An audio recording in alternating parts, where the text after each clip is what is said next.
Clip number 418۔ اس clip میں آپ سورہ انفال کی آیت نمبر 67 سے 68 تک کی تلاوت، ترجمہ اور تفسیر قرآن صراط الجنان سماعت فرمائیں گے۔ بسم اللہ الرحمن الرحیم۔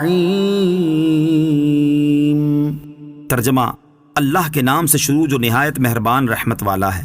ما كان لنبي أن يكون له أسرى حتى يثخن في الأرض تريدون عرض الدنيا والله يريد الآخرة والله عزيز حكيم۔ ترجمہ: کسی نبی کے لائق نہیں کہ کافروں کو زندہ قید کر لے جب تک زمین میں ان کا خون خوب نہ بہا لے۔ تم لوگ دنیا کا مال و اسباب چاہتے ہو اور اللہ آخرت چاہتا ہے، اور اللہ غالب حکمت والا ہے۔ حتی یثخن فی الارض، جب تک زمین میں ان کا خون خوب نہ بہا لے۔ ارشاد فرمایا کہ کسی نبی کے لیے لائق نہیں کہ اپنے ہاں کافروں کو قید رکھے جب تک زمین میں ان کا خون خوب نہ بہا لے، اور قتل کفار میں مبالغہ کر کے کفر کی ذلت اور اسلام کی شوکت کا اظہار نہ کرے۔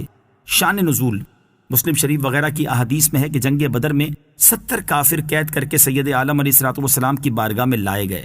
حضور اقدس صلی اللہ تعالی علیہ وسلم نے ان کے متعلق صحابہ کرام سے مشورہ طلب فرمایا۔ حضرت ابوبکر صدیق رضی اللہ تعالیٰ عنہ نے عرض کیا کہ یہ آپ کی قوم و قبیلے کے لوگ ہیں، میری رائے میں انہیں فدیہ لے کر چھوڑ دیا جائے، اس سے مسلمانوں کو قوت بھی پہنچے گی، اور کیا عجب کہ اللہ تعالیٰ ان لوگوں کو اسلام نصیب کرے۔ حضرت عمر رضی اللہ تعالیٰ عنہ نے فرمایا کہ ان لوگوں نے آپ علیہ الصلوۃ والسلام کی تکذیب کی، آپ علیہ الصلوۃ والسلام کو مکہ مکرمہ میں نہ رہنے دیا، نیز یہ کفر کے سردار اور سرپرست ہیں، ان کی گردنیں اڑا دی جائیں۔ اللہ تعالیٰ نے آپ کو فدیے سے غنی کیا ہے۔ حضرت علی رضی اللہ تعالیٰ عنہ کو عقیل پر اور مجھے میرے رشتہ داروں پر مقرر کیجئے کہ ان کی گردنیں مار دیں، لیکن بالآخر فدیہ ہی لینے کی رائے قرار پائی، اور جب فدیہ لیا گیا تو یہ آیت نازل ہوئی: تریدون عرض الدنیا، تم لوگ دنیا کا مال و اسباب چاہتے ہو۔ اس آیت میں خطاب مومنین سے ہے اور مال سے فدیہ مراد ہے، یعنی تم لوگ دنیا کا مال و اسباب چاہتے ہو اور اللہ تمہارے لیے آخرت کا ثواب چاہتا ہے جو کفار کے قتل اور اسلام کے غلبے کی صورت میں تمہیں ملے گا۔ حضرت عبداللہ بن عباس رضی اللہ تعالیٰ عنہ نے فرمایا کہ یہ حکم بدر میں تھا جبکہ مسلمان تھوڑے تھے، پھر جب مسلمانوں کی تعداد زیادہ ہوئی اور وہ فضل الہی سے قوی ہوئے تو قیدیوں کے حق میں یہ آیت نازل ہوئی: فَإِمَّا مَنًّا بَعْدُ وَإِمَّا فِدَاءً، پھر اس کے بعد احسان کر کے چھوڑ دو یا فدیہ لے لو۔ اور اللہ تعالیٰ نے اپنے نبی کریم علیہ الصلوۃ والسلام اور مومنین کو اختیار دیا کہ چاہے کافروں کو قتل کریں، چاہے انہیں غلام بنائیں، چاہے فدیہ لیں، چاہے آزاد کریں۔ بدر کے قیدیوں کا فدیہ 40 اوقیہ سونا فی کس تھا، جس کے 1600 درہم ہوئے۔ لولا کتاب من اللہ سبق لمسکم فیما اخذتم عذاب عظیم۔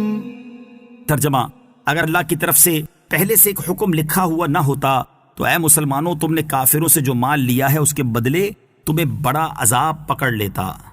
لولا کتاب من اللہ سبق، اگر اللہ کی طرف سے پہلے سے ایک لکھی ہوئی بات نہ ہوتی۔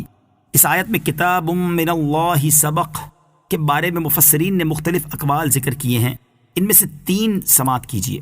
نمبر 1، اس لکھے ہوئے سے مراد یہ ہے کہ اجتہاد پر عمل کرنے والے سے مواخذہ نہ فرمائے گا، اور یہاں صحابہ کرام رضی اللہ تعالی عنہم نے اجتہاد وہی کیا تھا، اور ان کی فکر میں یہی بات آئی تھی کہ کافروں کو زندہ چھوڑ دینے میں ان کے اسلام لانے کی امید ہے، اور فدیہ لینے میں دین کو تقویت ہوتی ہے، اور اس پر نظر نہیں کی گئی کہ قتل میں اسلام کا غلبہ اور کفار کی تحدید ہے۔ یہاں ایک مسئلہ یاد رکھیں کہ سید عالم علیہ الصلوۃ والسلام کا اس دینی معاملے میں صحابہ رضی اللہ تعالی عنہم کی رائے دریافت فرمانا مشروعیت اجتہاد کی دلیل ہے۔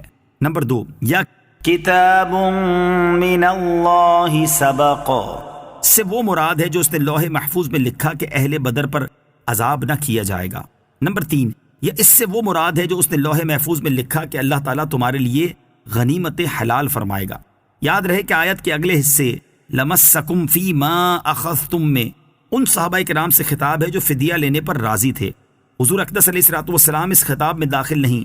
جب یہ آیت کریمہ نازل ہوئی تو نبی کریم علیہ الصلوۃ والسلام نے ارشاد فرمایا اگر آسمان سے عذاب نازل ہوتا تو حضرت عمر بن خطاب اور حضرت سعد بن معاذ رضی اللہ تعالیٰ عنہما بچ جاتے، کیونکہ ان کی رائے عالی فدیہ لینے کے خلاف